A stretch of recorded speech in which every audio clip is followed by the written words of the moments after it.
Okay, take it away. All right, Mark, you have a great week. I'll try. All right. 3, 2, 1. Good morning. This is Dennis Fuchs with the Stearns County Soil Water Conservation District, giving you the latest update on some of the happenings in the soil and water business. Today I'd like to talk to you about a couple meetings coming up and give you a brief update on the buffer program.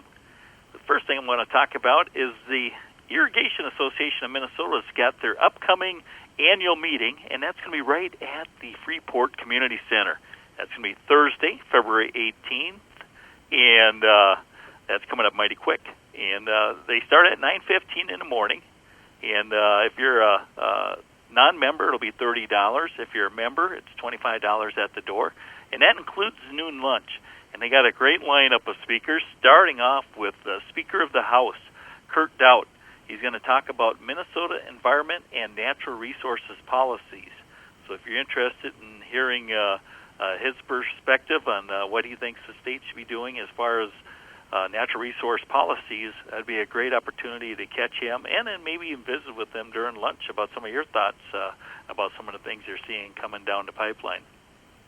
So he'll be on at 9:15, and then they're going to have a break at 10 o'clock, and they're going to have some exhibitors there. And then at 10:30, Josh Stamper with the University of Minnesota Extension Service is going to give an update on precision tools for irrigated fields. And Josh took over for Jerry Wright, who was the former irrigation specialist for the state of Minnesota, the Extension Service. And Josh has been doing a fantastic job and is a great speaker also. And then at 11:15, we're having Jason Meckel. He's the section manager with the Minnesota Department of Natural Resources, and he's going to talk a little bit about inventory, monitoring, and analysis of our groundwater resources. As you probably remember, the Bonanza Valley was one of the groundwater management area pilot areas that was passed last year through legislation to review how groundwater use in that area is being used and how sustainable those pumping rates are. And it's just another great opportunity to learn how we're doing with managing our groundwater resource. And then they're going to have a noon buffet. And then they're also going to have some updates from Bruce Clavin. He's an ag lobbyist and irrigation field person with the Association of Irrigators. And that'll be a great opportunity also to find out what type of legislation is being potentially proposed for this year. So that's going to be, once again, Thursday, February 18th, and that's going to be at the Freeport Community Center. Starts off at 9:15, $25 at the door. If you're not a member, that's $30, and they got Kurt Dowd leading off at 9:15. All right, and another upcoming meeting I'd like to talk about is Nitrogen Smart. This is put on by the University of Minnesota Extension, and they're trying to get every producer to attend one of these meetings, if not this year, in the next couple of years. So they have also got a great program here. And I'm just going to describe a little bit of what this program is about, and then I'll give you a couple of dates and places where they're having these meetings coming up here in March.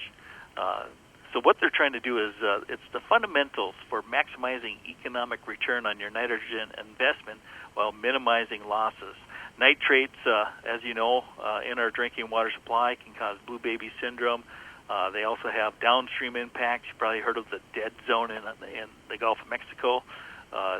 Excess of nitrates moving into saltwater systems depletes the oxygen, and you have an oxygen zone, deprived oxygen zone, which really impacts the aquatic life in that area.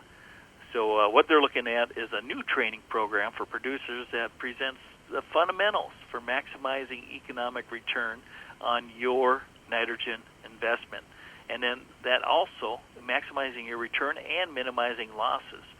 The workshops will deliver high-quality research-based education so producers can learn a variety of things, including sources of nitrogen for crops, how nitrogen is lost from the soil, and how you can reduce your losses, how to manage nitrogen in your drainage systems, and what the new nutrient reduction strategy and nitrogen fertilizer management plan mean for Minnesota producers. So there's a lot of stuff getting covered there.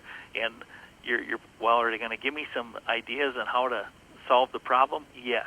They're also going to talk about practices to refine nitrogen management, including split applications, alternative N fertilizers, soil and tissue testing, and also some nitrogen models which help you refine the amount of nitrogen you apply for your crops.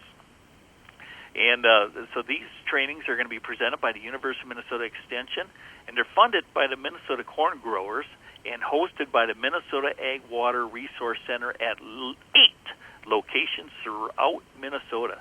Pre-registration is not required, and there is no registration fee. Now I'm going to just cover a couple of the places where they're going to be having these nitrogen smart workshops. The first one is going to be Thursday, March 3rd, 1 to 4 p.m., and that's going to be at Wilmer at the Life Center Auditorium on the Midwest Technology Campus. And if you have any questions on this, just Google Nitrogen Smart Meetings Minnesota, and it'll pop up. And then the other one here in St. Cloud is going to be at the Rivers Edge Convention Center, and that's Friday, March 4th, 9 a.m. to noon. So once again, those dates and times at Wilmer, Thursday, March 3rd, 1 to 4, at the Life Center Auditorium at the Midwest Technology Campus, and then on Friday, March 4th, 9 to noon at the Rivers Edge Convention Center. So those are some excellent meetings coming up. And then I just briefly wanted to touch on the buffer legislation that was approved last year by the governor and the legislators. As you probably heard, the governor talked to the DNR not to include the benefited areas that included private ditch systems, so there will be no buffer requirement on a private ditch system. And we are still waiting for the DNR to send us the maps. And those maps are very important before we start working with landowners and producers in Stearns County. We really want to see what those maps indicate as far as buffer requirements. We've got areas where a creek has been straightened and it is more like a ditch than a stream. Those we need to make sure that we properly buffer those. And as you know, if it is a stream, it's going to require a 50-foot buffer, and if it's a ditch, it's going to require 16.5-foot.